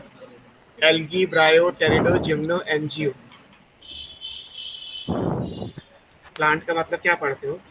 यहाँ प्लांट का मतलब ये थोड़ा लिखा है कि ये 45,000 फ्लावरिंग प्लांट या एंजियोस्पर्म है। ये 45,000 टोटल प्लांट है, एल्गी से लेके एंजियोस्पर्म तक। और सर यहाँ सर जो एडवोकेट्स में सर वो हाँ 33% 45,000 में से है।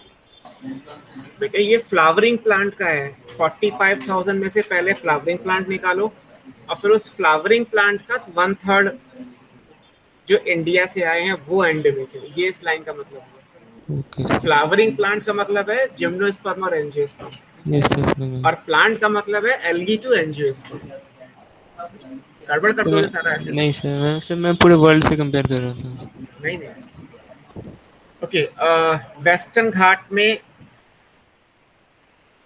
एंडेमिक एम्फीबियंस हैं।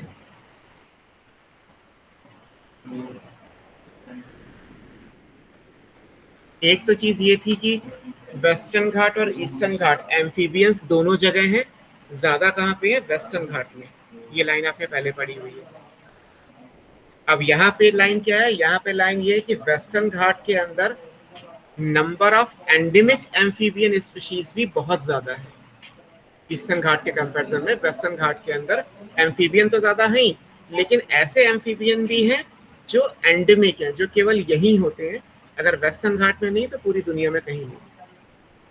एंडेमिक का मतलब restricted to a particular area, अगर यहाँ नहीं तो कहीं नहीं, वो सिचुएशन है। ये याद रखना है आपको। और सर ये जो एंडेमिक है ये सिर्फ एक कंट्री के लिए होगा या फिर पूरे कॉन्टिनेंट के लिए भी हो सकता है? देखो ऑन पेपर तो कंट्री के लिए ही होगा, बिकॉज हमने पूरे वर्ल्ड को जो है वो कंट्री में, मतलब लीगलिटी के हिसाब से अगर कहा जाए तो कंट्री में डिवाइड कर दिया है। तो डाइवर्सिटी को आप कंट्री के हिसाब से ही पढ़ोगे। ये चीज जैसे केसर का प्लांट होता है, केसर का प्लांट केवल कश्मीर वैली में होता है। कश्मीर वैली के अलावा केसर का प्लांट जो क्रोकस सटाइवस है, जिसे कश्मीरी केसर आप बोलते हो, वो पूरी दुनिया में कहीं और नहीं होता। और अगर इंडिया में भी कहा जाए तो केवल कश्मीर की वैली में है। अगर वहां से ग्रो करना बंद हो जाए तो केसर मिलना बंद हो जाएगा, या तो आर्टिफिशियल आएगा या नेचुरल तो खत्म हो गया, क्योंकि वो पूरी दुनिया में केवल यही होता है और कहीं नहीं होता।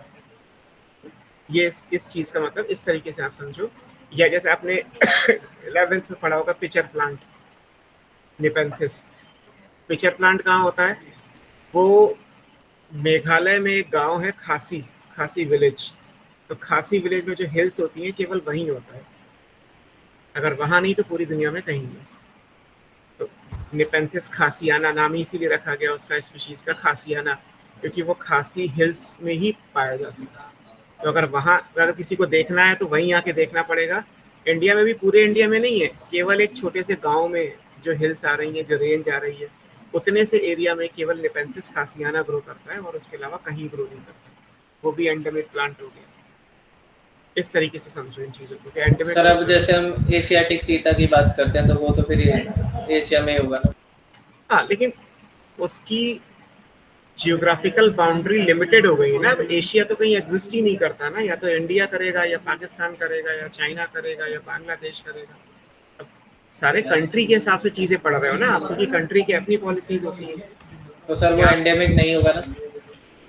एंडेमिक वो होगा, अब जैसे एंडेमिक में बंगाल टाइगर है।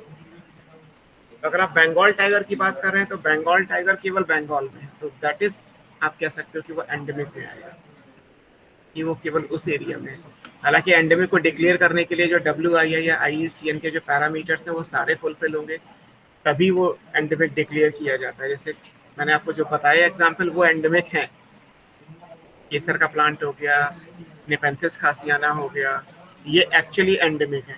केरला में एक साइलेंट वैली है, वहाँ पे बहुत सारे प्लांट एंडेमिक प्लांट हैं, केवल वहीं होते हैं और कहीं नहीं होते। इस तरीके से आता है। अब आप ये कहें कि एशियाटिक लायन है जो बब्बर शेर होता है, अब इंडिया में तो वो गिर में होता है, गुजरात में, बट और भी जगह तो होता है ना। वो एशियाटिक लायन है, वो गिर लायन तो ना है। अब गिर लायन होता तो समझ में आता है कि पूरी दुनिया में केवल एक ही गांव में गिर विलेज जो है गुजरात में केवल वहीं पाया जाता है, इसलिए वो एंडेमिक होता है। तो एशियाटिक लायन एंडेमिक नहीं है। ऐसे ही बंगाल टाइगर, अब बंगाल तो बांग्लादेश में भी चला गया और बंगाल वेस्ट बंगाल की फॉर्म में इंडिया में भी आ गया। तो आप बंगाल टाइगर को एंडेमिक टू इंडिया या एंडेमिक टू बांग्लादेश नहीं बोल सकते। एंडेमिक को डिफाइन करने के क्राइटेरिया और भी हैं IUCN WIA के।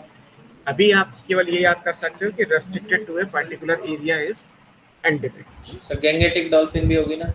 एंडेमिक। अब वो भी वही है कि जो गैंगेटिक डॉल्फिन है उसको उसके जियोलॉजिकल नेम के हिसाब से देखना पड़ेगा कि वो केवल गंगा में है, पूरी दुनिया में क्या कहीं और होती है या नहीं होती, वो देखना पड़ेगा, तब पता चलेगा कि वो एंडेमिक है या नहीं। क्योंकि जूलॉजी के अगर आप कुछ एनिमल्स पूछोगे तो मुझे देख के ही आंसर करना पड़ेगा, प्लांट्स होता तो मैं शायद बता भी देता।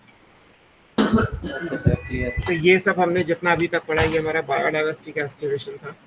आपने देखा है बहुत सारा डेटा है, ये सारा डेटा एनसीईआरटी से ही, हमें कोई भी चीज़ बाहर की नहीं है, बस आपको ये सारा याद रखना है। सर ईस्टर्न घाट्स में भी एंडेमिक एम्फीबियंस होते हैं? कम है, बहुत कम है, एज कम्पेयर टू वेस्टर्न घाट बहुत कम है। Okay sir. वेस्टर्न घाट में बहुत सारे हैं। अब आती है बात कि बायोडाइवर्सिटी को स्टडी कैसे करते हैं, pattern of biodiversity.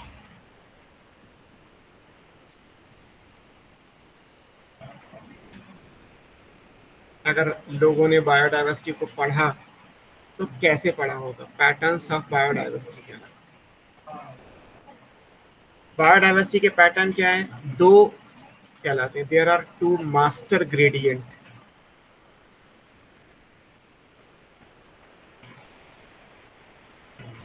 One is latitude, another is altitude. ये दोनों ही मैंने आपको पढ़ाए थे टोपोग्राफी में, ऑर्गेनिज्म एंड पॉपुलेशन में, अगर याद हो तो। लैटिट्यूड कहलाता है ट्रॉपिकल, सब ट्रॉपिकल, टेम्परेट, आर्कटिक, पोल। इक्वेटर से पोल पे जाना लैटिट्यूडनल ग्रेडियंट कहलाते हैं। और एल्टीट्यूड होता है हाइट फ्रॉम सी लेवल। आप ऐसे समझ सकते हो कि माउंटेन के बेस से लेके माउंटेन के टॉप पे जा रहे हैं तो एल्टीट्यूड में चेंज हो रहे हैं, और अगर इक्वेटर से पोल पे जा रहे हैं तो लैटिट्यूड में चेंज हो रहे हैं। इन चेंजेस के अकॉर्डिंगली ऑर्गेनिज्म का स्टेटस यानी बायोडाइवर्सिटी चेंज होती रहती है। तो दो मास्टर ग्रेडियंट कहलाते हैं, लैटिट्यूड्स एंड एल्टीट्यूड्स। आपको मैंने कॉमन तरीके से पढ़ाया था कि अगर आप इक्वेटर से पोल पे जाओगे, इक्वेटर से पोल जाने का मतलब लैटिट्यूड,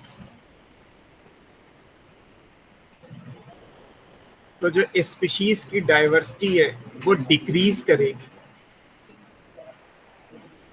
इक्वेटर पे सबसे फेवरेबल क्लाइमेटिक कंडीशन होती है तो मैक्सिमम होगी।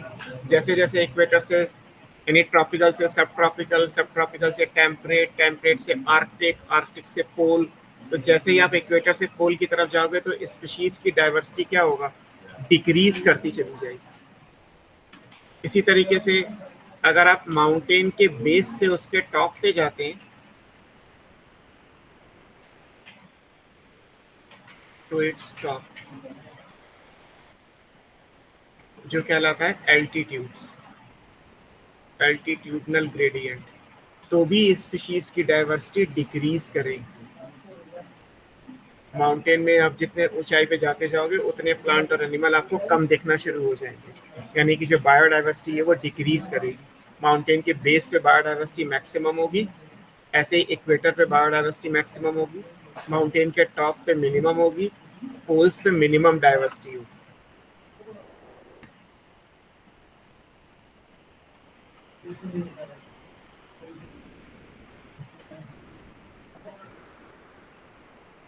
ठीक है, अब इस बात को एक एग्जाम्पल से आपकी बुक में समझाया गया। एग्जाम्पल क्या लिया गया, एग्जाम्पल ये लिया गया कि लाइक हम ट्रॉपिकल बेल्ट की अगर बात करें, ट्रॉपिक्स, ट्रॉपिक्स कितने होते हैं, 23.5 डिग्री नॉर्थ से लेके 23.5 डिग्री साउथ,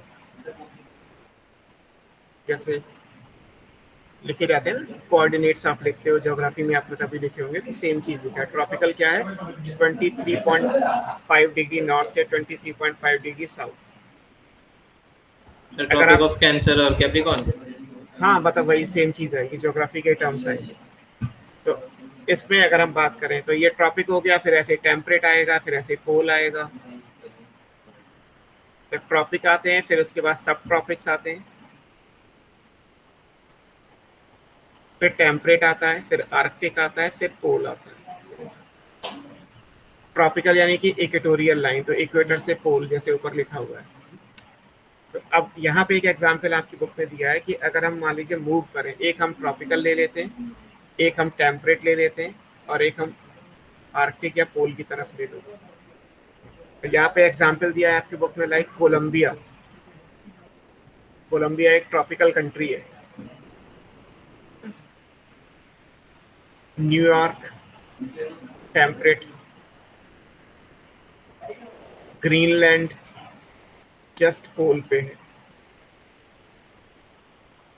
तीनों जगह आपको देखना है केवल नंबर ऑफ बर्ड्स स्पीशीज। तो कोलंबिया जो एक ट्रॉपिकल कंट्री में आता है, ट्रॉपिकल एरिया पे, ट्रॉपिक्स पे लोकेटेड है, उसमें 1400 बर्ड स्पीशीज है। न्यूयॉर्क जो एक टेम्परेट एरिया में आता है, उसमें रह गई 105 स्पीशीज। और ग्रीनलैंड जो जस्ट पोल के पास आएगा, उसमें अगर आप देखोगे तो रह गई केवल 56 स्पीशीज। जो ऊपर लाइन लिखी है कि हम इक्वेटर से पोल पे जाएं तो डाइवर्सिटी डिक्रीज करेगी, तो उसका एक एग्जांपल बुक में दिया है कि कोलंबिया जो कि एक ट्रॉपिकल कंट्री है, तो वहाँ पे total number of bird species कितनी है, 1400। फिर अगर हम कोलंबिया को न्यूयॉर्क से या ग्रीनलैंड से कंपेयर करें तो न्यूयॉर्क टेम्परेट में हो गया और ग्रीनलैंड कंसिडर कर लीजिए, पोल से ठीक नीचे आएगा। तो वहाँ पे अगर आप कंपेयर करोगे तो total number of bird species 105 और 56 रह जाएंगे। यानी कि आप कोलंबिया से ग्रीनलैंड की तरफ जाओगे तो बर्ड की स्पीशीज कम होती जा रही है, मींस इक्वेटर से पोल पे जा रहे हैं तो डाइवर्सिटी डिक्रीज करती जा रही है।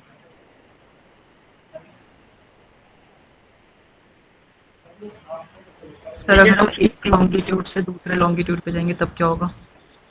तब भी डिक्रीज करेगी, डिक्रीज तो करेगी करेगी, वो तो आप कोई और डेटा ले लीजिए। सर लैटिट्यूड सेम है लेकिन लैटिट्यूड सेम है और लॉन्गिट्यूड चेंज हो रहा है। देखना पड़ेगा क्योंकि आप कहाँ पे, मतलब उसके जो कोऑर्डिनेट्स है वो क्या है और वहाँ पे क्या आप कौन सी स्पीशीज कंसिडर करोगे, वो तो आपको डेटा स्टडी करना ही पड़ेगा। पैटर्न है ना, पैटर्न के लिए तो आपको ग्राफ प्लॉट करना है और उसके बाद वहाँ जाके उस चीज़ को स्टडी करना है। Okay sir. सर मतलब 23.5 डिग्री नॉर्थ ये सेम है लेकिन एरिया अलग है, मतलब कोलंबिया के साथ साथ और कोई उसी में। अब देखो जिसने ये स्टडी की उसकी ये लाइन है। अगर आप इसी ट्रॉपिकल बेल्ट में आगे की लाइन लिखने वाले हो, इंडिया की बात कर लीजिए तो इंडिया भी है ट्रॉपिकल बेल्ट पे, कोलंबिया भी ट्रॉपिकल बेल्ट पे। इंडिया में नंबर ऑफ बर्ड स्पीशीज देखोगे तो 1200 है, कोलंबिया में 1400 है। Okay sir. तो ये भी तो समझो ना कि इंडिया में जहाँ पे इक्वेटोरियल लाइन आ रही है बीच में जो आ रही है, उसके आप अगर इंडिया का मैप बनाते हो तो उसमें गुजरात वाला बेल्ट भी है, राजस्थान गुजरात वाला, और दूसरी तरफ नॉर्थ ईस्ट स्टेट भी है। तो एक तरफ डेजर्ट आ रहा है और एक तरफ रेन फॉरेस्ट आ रहा है, तो दोनों में नंबर ऑफ स्पीशीज एक जैसी कैसे हो सकती है? दोनों का लैटिट्यूड सेम है लेकिन फिर भी दोनों में स्पीशीज की डाइवर्सिटी तो वेरिएबल आएगी ना, कि बाकी चीज़ें भी तो चेंज हो रही हैं। तो अगर आप ट्रॉपिक्स पे कोलंबिया की जगह कोई और कंट्री लोगे, लाइक इंडिया लो, और नंबर ऑफ बर्ड स्पीशीज लो तो 1200 आएगा। अभी आप यही लिखने वाले हो। अगर इसकी जगह मैं यही लिख देता हूँ, इसकी जगह अगर मैं इंडिया ले लूँ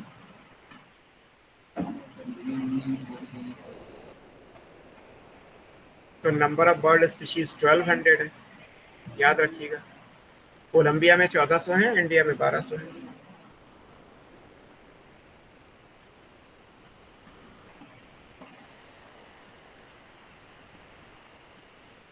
अब इस बात को एक और एग्जांपल दिया है बुक में, उसको देख लो। अगेन सेम वही कंपेयर किया गया कि अगर आपको लेना है, एक लेना है ट्रॉपिकल और एक टेम्परेट। टेम्परेट रीजन में आपकी बुक में जो एग्जांपल दिया है वो दिया है मिड वेस्ट ऑफ यूएसए, और ट्रॉपिक में दे रखा है इक्वाडोर। इक्वाडोर यूरोप में आता है। इक्वाडोर वो एरिया है जहाँ पे गैलापागोस आइलैंड है। आपने सुने गैलापागोस आइलैंड का नाम तो सुना होगा ना? Yes sir. तो गैलापागोस आइलैंड जिन्हें आप क्रेडल ऑफ स्पेसिएशन भी कहते हो, जहाँ पे डार्विन ने अपना इवोल्यूशन का कॉन्सेप्ट दिया, तो जो गैलापागोस आइलैंड है वो इक्वाडोर कंट्री की प्रॉपर्टी है। इक्वाडोर के अंदर गैलापागोस आइलैंड आते हैं।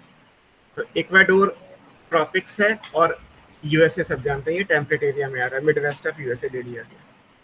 दोनों ही जगह आपको लेना है फॉरेस्ट सेम एरिया का। यहाँ भी एक फॉरेस्ट लिया गया, यहाँ भी सेम एरिया का फॉरेस्ट है, मतलब एक ट्रॉपिकल फॉरेस्ट है और एक टेम्परेट फॉरेस्ट है, ऐसे इमेजिन कर लीजिए।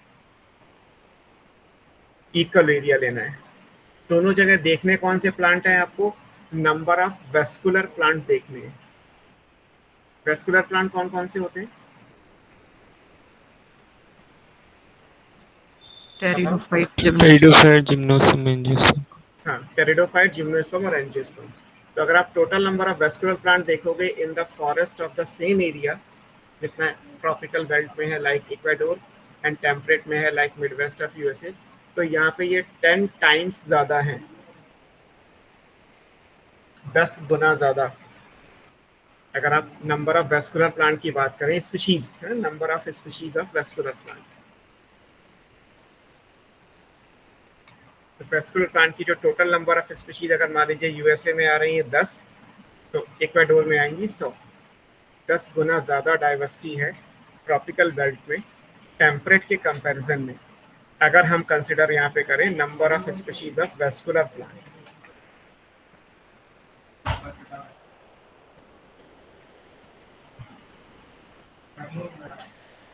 ठीक है सर, अगर ये हम ए वेस्कुलर प्लांट को कंपेयर करें तो ट्रॉपिकल इक्वाडोर में ज़्यादा आएगा या यूएसए में? कौन से? सर ऐसे एल्गी वगैरह कंपेयर करें। एल्गी तो बेटा एक्वेटिक होती हैं, तो दोनों में कमी आएंगी एल्गी, क्योंकि दोनों ही जगह एक्वेटिक को हम कंसिडर कर ही नहीं रहे। हमने जो डाइवर्सिटी मेनली यहाँ पे कंसिडर की है वो लैंड एरिया के रिस्पेक्ट में पड़ी है, उसका डेटा तो बिल्कुल अलग आएगा। तो जहाँ पे सी ज़्यादा होंगे। और ब्रायोफाइट्स इक्वाडोर में तो हैं, टेम्परेट में तो है ही नहीं। स्नो कवर्ड माउंटेन में तो ना ब्रायोफाइट्स होते हैं, ब्रायोफाइट्स तो मॉइस्चर लविंग होते हैं। कंपेयर वो कर लेना जो दोनों जगह प्रेजेंट है। सर ट्रॉपिकल का मतलब इंटरमीडिएट टेम्परेचर होता है? नहीं, ऐसा कुछ नहीं है। ट्रॉपिकल का जियोग्राफिकल पैरामीटर है 23.5 degree north to 23.5 degree south. In general ये कहलाता है 0 से 20 डिग्री जो है वो ट्रॉपिकल होता है। 0 इज इक्वेटर, इक्वेटर से फिर आप 20 डिग्री ऊपर जाओगे तो फिर 20 डिग्री टू 40 डिग्री जो है वो सब ट्रॉपिकल होता है। 40 डिग्री टू 60 डिग्री नॉर्थ से साउथ लेते हैं सर ये तो याद नहीं रखना ना? नहीं रखना नहीं। अब आपने कहा कि ट्रॉपिकल को डिफाइन कैसे करोगे, तो ट्रॉपिकल को डिफाइन करने का मतलब है उसके लैटिट्यूड से, ना कि उसको इंटरमीडिएट तरीके से। Tropical is a geographical parameter, आपको वैसे ही डिफाइन करना होगा। एग्जैक्ट वैल्यू 20 ना होके 23.5 है। Yes sir. जो आपने भी लिखा 23.5 degree north to 23.5 degree south, ऐसे लिखा। ठीक है, एक लास्ट लाइन, तो ये डेटा सारा खत्म हो जाएगा आपका।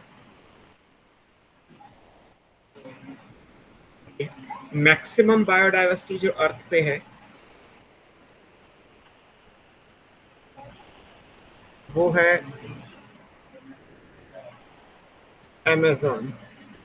Amazonian rain forest.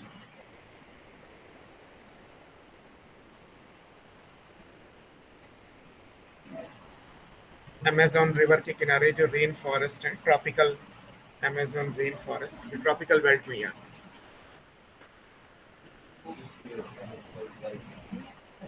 यहाँ पे मैक्सिमम है, कहाँ है? साउथ अमेरिका है।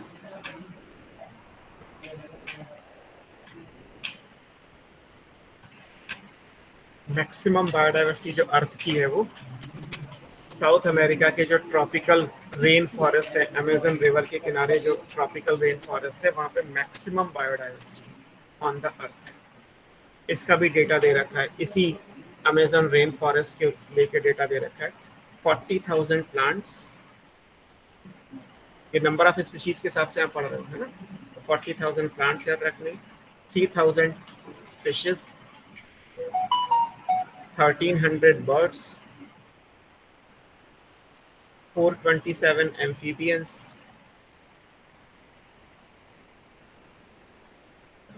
378 reptiles, more than 1.25 lakh invertebrates और लगभग, बुक में लिखा है एट लीस्ट, आप लगभग मान लीजिए 2 million species of insects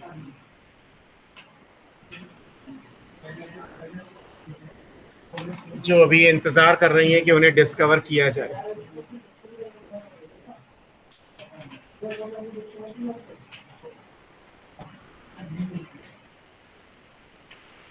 sir 2 million discover नहीं हुआ है अभी। नहीं, वेटिंग, ये दोनों yet to be discovered. Sir invertebrates भी? हाँ, discovered and describe.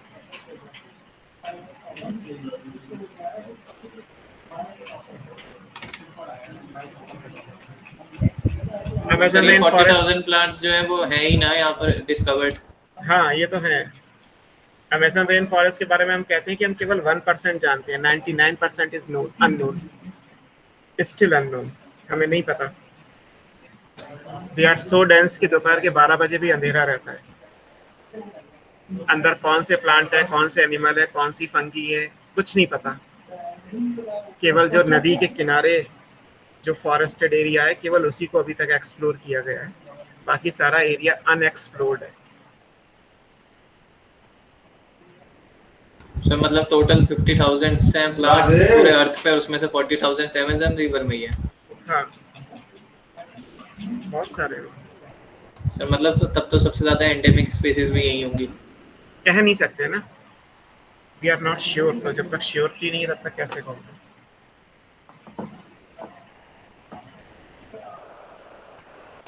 Yes sir. आज के लिए इतना ही बस। अब अगली क्लास में आप ये पढ़ेंगे कि ऐसा क्यों है कि ये मोस्ट प्रोडक्टिव है, मतलब why they are having greatest biodiversity on earth. यहाँ से अगली क्लास में पढ़ लीजिएगा। बोलो बेटा क्या करें। सर नेक्स्ट है इसका सिलेबस। नेक्स्ट में बायोडाइवर्सिटी जो हो जाएगा वो तो आएगा ही, अगले वीक में होगा ना, और फिर देखते हैं फोटोसिंथेसिस या मिनरल न्यूट्रिशन जो देना होगा ऐड कर दिया जाएगा।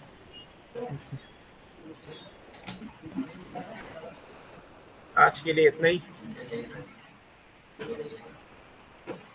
सर हाँ, sir action spectrum of photosynthesis किससे रिसेंबल करता है? Absorption spectrum of chlorophyll A या बी, दोनों से? ए से करेगा वैसे वो मेरे ख्याल से। सर बुक में दोनों आंसर ही रखा था, तो ए और बी दोनों दे रखा है, देखना पड़ेगा, याद कर लो अगर ऐसा कुछ है तो, क्योंकि ये तो चीजें देखनी पड़ेंगी कि किससे रिजेंबल कर रहा है। सर ये तो आंसर बुक में दे रखा था, एनसीईआरटी में नहीं लिखा।